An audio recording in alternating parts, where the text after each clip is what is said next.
Limited fuel supplies have resumed in parts of Sri Lanka. This is after weeks of anti-government protests and also after nearly 10 to 12 days of virtual lockdown. We're reporting right outside the Lanka Indian Oil Corporation.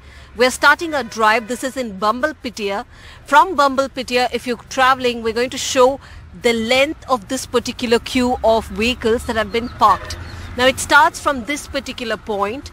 It goes on for at least about 8 kilometers, because this is just not the four-wheeler, but you have a mix of two-wheelers as well and three-wheelers, autos parked on either side of the roads.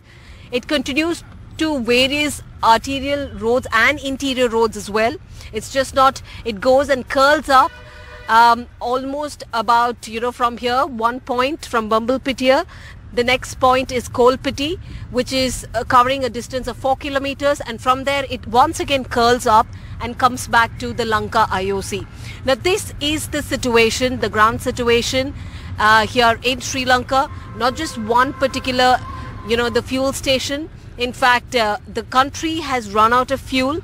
Also, there's only fuel probably left for the essentials to carry out with the duties. But as far as common man is concerned, the hardships are only continuing. There's no end to this.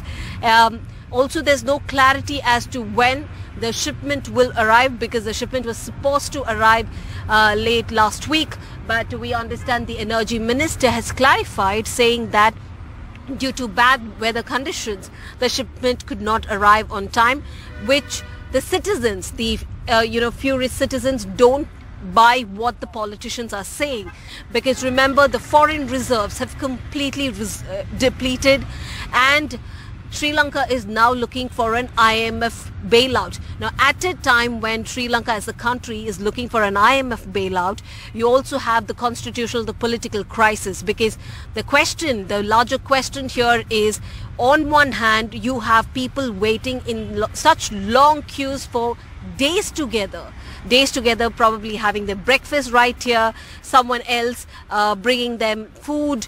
They are in fact sleeping here, right here in the cars. Now this is how they pass their days until the fuel supply resumes normally. And as far as the constitutional crisis right now is concerned, we see that the question once again remains, where exactly is President Gotabaya Rajapaksa?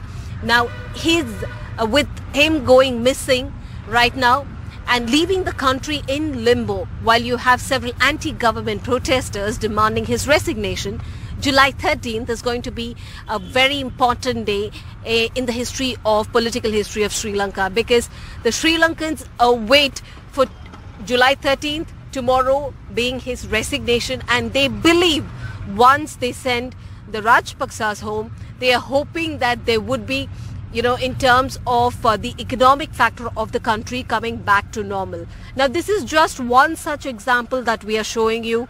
We've crossed over 2 to 3 kilometers. Now this particular queue, it continues and stretches up to nearly 8 kilometers. In hope that fuel would arrive in the next few days, Sri Lankans have parked their vehicles, their four-wheelers, two-wheelers, three-wheelers, without going to work, missing out on their jobs. They have continuously parked their vehicles just through these queues at various petrol filling stations. I would also go across to my driver right here, Gamini, who's going to tell us about when we in fact landed here in Colombo. We found it very difficult because we didn't find a cab. There was no tuk-tuk because there's no fuel, absolutely no fuel. We really had to wait for long hours.